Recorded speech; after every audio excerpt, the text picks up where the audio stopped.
ఉషోదయం ప్రేమించు కాపరి ఉషా కిరణాలు ఉదయకాలపు వాక్య ధ్యానంకు మిమ్మల్ని ఆహ్వానిస్తున్నాం. ప్రార్థన. సర్వశక్తి గల యేసయ్య, సర్వోన్నతుడా, నీ కృప కలిగిన పాదముల దగ్గరికి ఈ ఉదయకాల సమయంలో వచ్చి ఉన్నాం. తండ్రి, నీ వాక్యము చేత నాతో మాట్లాడుము. కార్యక్రమం నాయన మీరు ఆశీర్వదించు. ప్రతిదినము ఆసక్తితో వీక్షిస్తున్న ప్రతి ఒక్కరిని దీవించి ఆశీర్వదించి నడిపించమని, ఈ దినము మాతోను మాట్లాడమని, నీ వాక్యంను విని గ్రహించుకొని నీలో స్థిరపడే కృపను దాయిచేయమని యేసు పరిశుద్ధ నామమున అడిగి వేడుకుంటున్నాను పరమ తండ్రి, ఆమేన్. ఈ ఉదయకాలపు వాక్య భాగము కీర్తన గ్రంథము 1-3 వచనములు. దుష్టుల ఆలోచన చొప్పున నడవక, పాపుల మార్గమున నిలవక, అపహాసకులు కూర్చుండు చోటను కూర్చుండక, యెహోవా ధర్మశాస్త్రమునందు ఆనందించుచు దివారాత్రము దానిని ధ్యానించువాడు ధన్యుడు. అతడు నీటి కాలువల యోరను నాటబడినదై ఆకువాడక తన కాలమందు ఫలమిచ్చు చెట్టువలే నుండును. అతడు చేయునదంతయు సఫలమగును. మనము చదివిన వాక్య భాగములో ఎలాగూ ఒక వ్యక్తి దేవుని ద్వారాగా దీవించబడుచు ఉన్నాడు, అతని యొక్క దీవెనలు ఎలాంటివి అని చాలా తేటగా రాయబడి ఉండటం చూడగలము.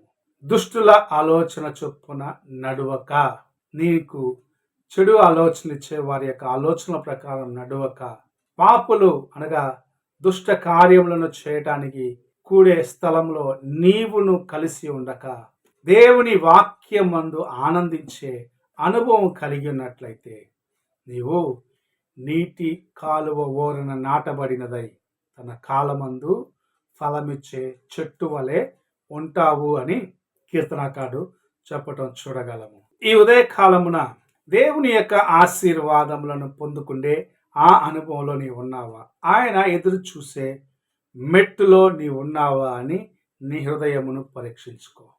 నిజముగా ప్రభు గొప్పవాడు, ఆయన ప్రేమ ఉన్నతమైనది. నిన్ను ఆయన ఎంతగా ప్రేమించినాడంటే నీవు నశించి నరకానికి పోకుండగా నిన్ను బయటకు తీసి తన యొక్క అమూల్యమైన రక్తము చేత కడిగి శుద్ధి చేసి నీ జీవితమును అనేకులకు ఆశీర్వాదకరముగా చేయాలని తన్ను తాను అర్పించుకున్నాడు. ఆ దేవుని యొక్క ప్రేమను ఎరిగిన నీవు ఆయన ఆశించిన మెట్టులో ఉన్నావా అని పరీక్షించుకోవాలి.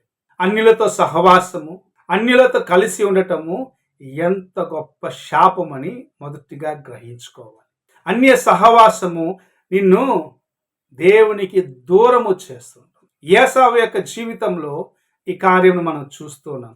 తాను దేవుని బిడ్డల కుటుంబంలో జన్మించినప్పటికీ తాను కలిగి ఉన్న సహవాసము, తన యొక్క స్నేహము దేవుని బిడ్డలతో లేని దాన్ని బట్టి తండ్రికి దుఃఖకరమైన కార్యములను చేస్తున్నాడు. తద్వారాగా భవిష్యత్తులో తాను పొందుకోవలసిన ఆశీర్వాదాలను కోల్పోయి తన యొక్క జీవితంలో శాపము లేకుంటే దేవుని యొక్క ఆ ఉన్నతమైన ఆశీర్వాదాలను పోగొట్టుకున్న వ్యక్తిగా మిగిలిపోయినాడు.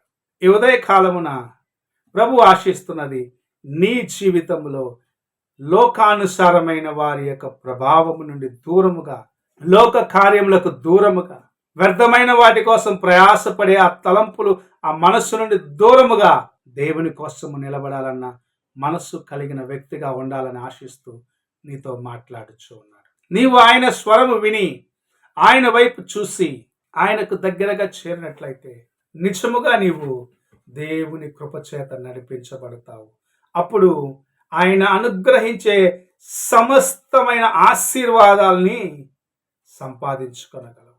నీవెలాగుంటావు అని చెప్పబడినదంటే తన కాలమందు ఆకువాడక ఫలమిచ్చే చెట్టు, దానికి నీరు ప్రతి దినము ప్రవహించడానికి నీటి కాలువ ఓరన నాటబడిన అనుభవంలో ఉంటావు.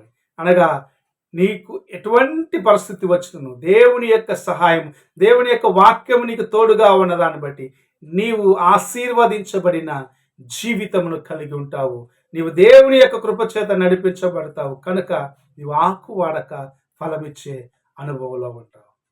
నీ జీవితమును ఫలభరితముగాను, నీ జీవితమును పచ్చగాను చేయటకు ప్రభు తన యొక్క వాక్యపు వెలుగును నీపైన ప్రకాశింపచేస్తున్నాడు. జీవముగా నీలో ప్రవహింపచేస్తున్నాడు.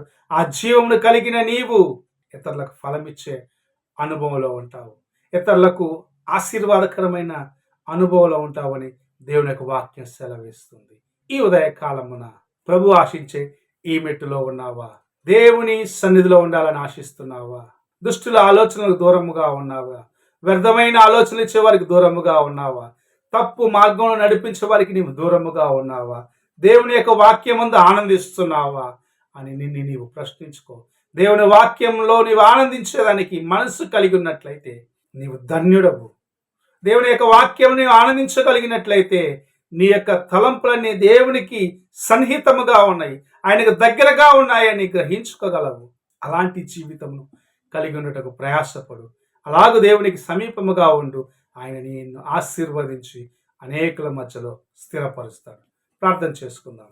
కృపామయుడా గొప్ప దేవా యేసయ్య, మేము నీ చేత ఆశీర్వదించబడిన వారిగా, నీ యొక్క నాయన కృపను సంపాదించుకున్న వారిగా జీవించాలని నీవు ఆశిస్తూ ప్రతి దినము మమ్మల్ని బలపరుస్తున్నందుకు వందనాలు. ఈ ఉదయకాలంలో దుష్టుల ఆలోచన చెప్పున నడవక, పాపుల మార్గము నిలవక, అపహాసకులతో సహవాసము కలిగి ఉండక, నీ వాక్యమందు ఆనందించి, నీ వాక్యమును ధ్యానించి, నీకు సమీపముగా ఉండటకు సహాయం చేయి. విన్న వాక్యమును భద్రపరుచుకొని నీళ్ళు నడిచి ఫలమిచ్చేదానికి ఆకు వాడక, దేవా ఫలమును తగిన సమయంలో ఇచ్చే ఆ అనుభవంలోకి వెళ్ళుటకు మాకును సహాయము చేయమని యేసు పరిశుద్ధ నామమున అడిగి వేడుకుంటున్నాను పరమ తండ్రి, ఆమెన్. తండ్రి అయిన దేవుని ప్రేమ, కుమారుడైన క్రీస్తు కృప, ఆదరణకర్తైన పరిశుద్ధాత్మ యొక్క సహవాసం ఎప్పుడును ఎల్లప్పుడూ తోడై ఉండి సదాకాలము నడిపించునుగాక. ఆమెన్.